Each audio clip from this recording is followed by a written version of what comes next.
tells us, recent scientific observation tells us, is that joy is critical to being a healthy, happy human being, the kind of person who makes it well through even the toughest of circumstances. And we all know, I'm not going to detail it for you, but the moment that we're living right now, it seems unique in terms of the disequilibrium and confusion that people are facing. But joy becomes even more important, and we think about it because of the realities that we face. But beyond that, listen, living for joy, it is just the most important thing.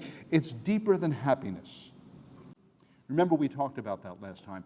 Happiness, the thing about happiness is that you get it and then it flies away. So, you ever buy a new car?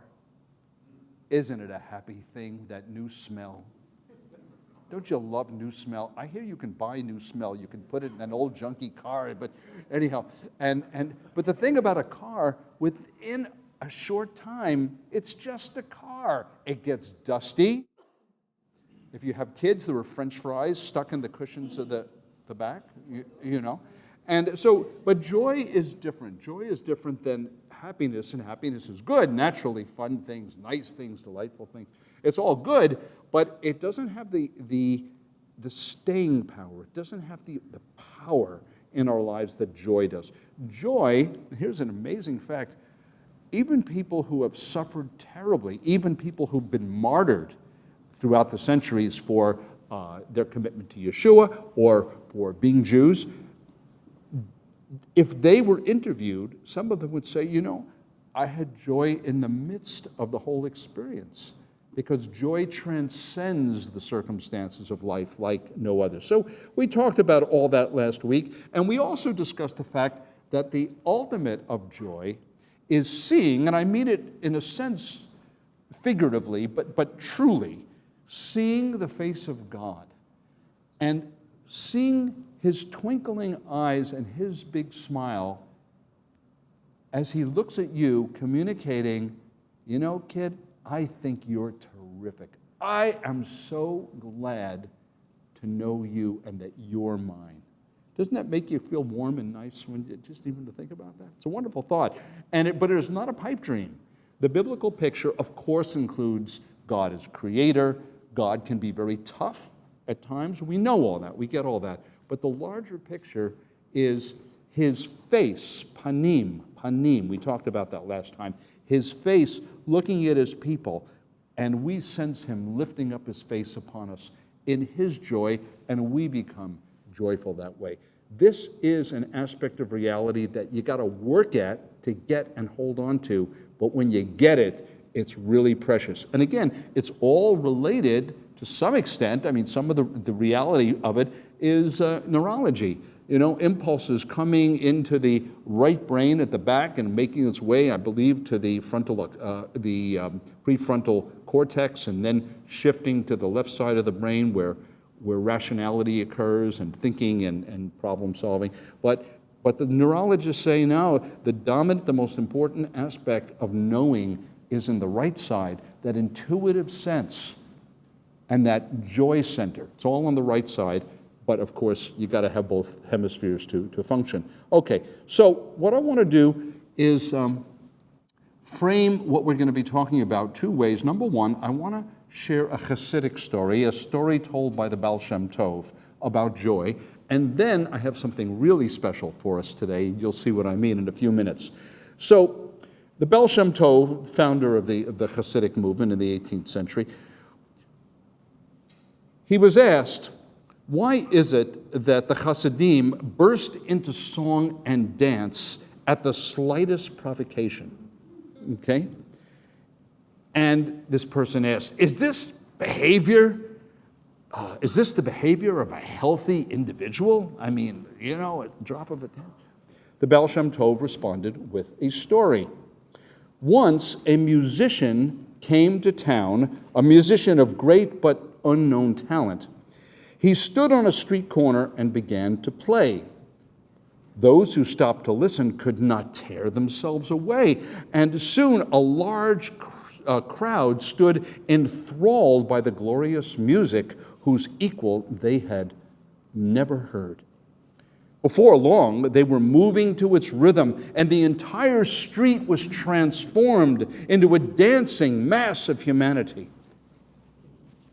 A deaf man walked by, and he wondered, has the world gone crazy? Why are the townspeople jumping up and down, waving their arms and turning in circles in the middle of the street? Chassidim, concluded the Baal Shem Tov, are moved by the melody that issues from every creature of God's creation. If this makes them appear mad to those who with less sensitive ears, should they therefore seek to dance? No. You keep dancing. And this, again, the story illustrates that it could look funny to others, but when you get it and when you begin to dance to the music, one aspect of one way of achieving joy, when it's God's music especially, you really got something, and it's important. Now, what I want to stress today is not the neurology and not the things I talked about last time. If you want to hear that message, and frankly, I hope you will. I think there are important points made. But today, I want to talk about joy in community. And in order to talk about this, I'm going to show you a clip, or Ralph is going to show you a clip from one of my favorite movies. Have you seen Prince of Egypt? Do you like Prince of Egypt? Isn't it fantastic? I mean, we can criticize Hollywood for lots of very legitimate reasons, as we're understanding lately, and Disney and all that stuff. We get all that. But I want to tell you, there's been some very positive fruit when you think about movies like Prince of Egypt. So it's a midrashic kind of treatment of Moses in the court of Pharaoh and his ultimately leaving Pharaoh's court and going to be with Jethro and his family, and then, of course, returning to deliver our people from Egypt. And it's midrashic. It's not exactly, you're not going to find chapter and verse in the Bible for everything. It's an adaptation. It's an imaginative view, which is the nature of midrash, but it brings out points powerfully. So one of the great moments in Prince of Egypt is this. Moses had been brought up with privilege as Pharaoh's son, and everything is great until he begins to wonder about certain things, about his own past, about the Jewish people, and he experiences things that shake him up some. But the critical moment is when he is observing, watching, even personally responsible for the building of these massive buildings and statues that Pharaoh has commissioned, and he experiences a slave master beating a Jew. And he's so angry about it that he climbs up the scaffolding and ends up throwing that man to his death. And at that point, he runs away.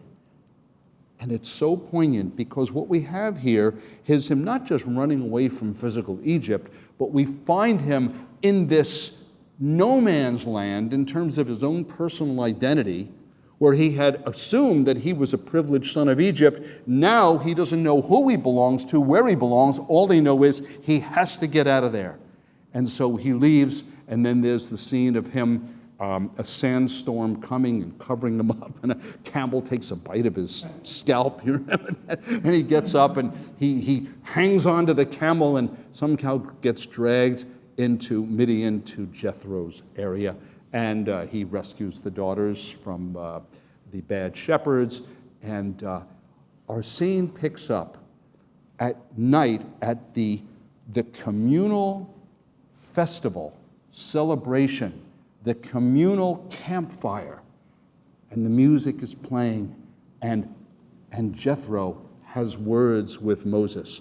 Unfortunately, for those of you who are on YouTube, for copyright reasons, you won't be able to see it on this particular video that you're watching. However, if you go to YouTube, you can find Through Heaven's Eyes, and you'll be able to see what the rest of us are going to be seeing now. So let's take a moment, dim the lights, and enjoy just a brief section of the Prince of Egypt, which will illustrate for us our theme of the role of joy. You're not going to make it. But if you see through heaven's eyes, you will. But that truth is mediated, communicated, experienced in the context of other people. And you know, we can relate to it. Even at services, I thought about a few of our joy moments at Ruach. I want to tell you some that I've experienced, and maybe if we have time, I'll get you to jump in and say what you've thought. You know, one of the joy moments when we're together in community is when the guys get together, Jewish men get together, and we don our talesim together in that room back there. And we hold on to each other, and we intercede for everyone who's here, and we thank God for making us men, and thank God for making us Jews, and thank God for revealing to us the identity of the Messiah of Israel. And it's a joyful moment. But it doesn't happen as easy alone. It happens because we're all together. We had a little teeny guy, we had a teenager, we had the rest of us. Boy, I want to encourage you, if before you put your talit on, gentlemen, join us. Hey, how about the joy of dance here? So providential. We have not had dance in our service in months, mostly because of the COVID thing, right? What do we have today? The women were up dancing, and I'd love to see more guys get involved because it's joy-filled, and it's communal, and it makes sense. Now, here's a great one. I think it might be my favorite. Our greeting time. Isn't that fun and joyful? Going around and seeing everybody. It's your smile and the look in your eyes that the neurologists, the neurological scientists say is the thing that communicates joy at that very rudimentary level of the human experience, our neurology. It's the face. And although sometimes wearing masks, because of COVID, some people have had sensibilities about this. We respect that, no problem. But I will say in a collective sense, it's too darn bad that for 2 years, people have not been able to see one another smile. Do you agree with me on that? It's a very unfortunate byproduct of whatever was going on. The greeting time. It's a joy moment to see the kids take part, the little pumpkins up there opening the ark. I mean, it's joyful. It's not just happy, it's joyful. It goes into deep. And then Oneg Shabbat, and we're on the process of retooling Oneg Shabbat. Rabbi Nathan has had a very strong vision about this, where we'd like to reinstitute our regular Shabbat. The trick is we can't do it until we have enough of you participating in helping, setting up and breaking down. Otherwise, 4 people are left in the kitchen until 2 in the afternoon. It's not fair. But we'll get to that. We'll get to that another time. Hey, how about this? Singing in a full sanctuary. Were we grooving today? Oh my gosh, and we're quite full, but heading in that direction. And Ken leading us, and Cheryl, and oh my gosh, and Josh, phenomenal. And it's joyful. It's joyful, especially when we do it with excellence. That's another whole story. Excellence is part of it. Here's another one. How about the member of the month? We announced that, drum roll. It's all part of joy.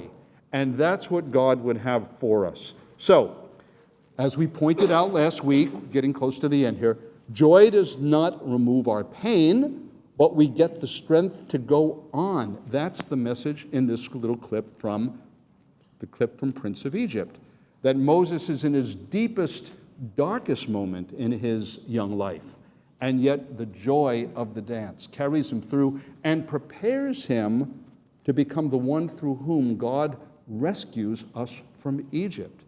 His preparation comes from the joy of course, Zipporah's love, but it was the community re-energizing him to do what he needed to do. And so, joy. Gratitude, we said this last week, I'll do repeats. So gratitude is the on-ramp to joy, by the way. And that's one reason I love the Moedim Anachnu in the Amidah, where we say we gratefully thank you and we bow. And that's another whole thing, how doing the choreography of the service brings joy. It's another story. So the point here is that I'll sum it up with something Yeshua says on the subject. If you keep my commandments, you will remain in my love, just as I have kept my Father's commandments and remain in his love. I have told you this so that, get ready for this, I have told you this so that my joy, Yeshua, his joy, my joy may be in you, and that your joy may be complete. And so, I leave you with this exhortation. Live for joy. Make it a top priority to become joyful and to transcend some of the tough things that occur in your lives. Live for joy and seek joy in a healthy community. That's what we intend to be for us here, for our children, grandchildren, for the Jewish people in New England. Let us join the dance of joy. Shabbat Shalom, everyone.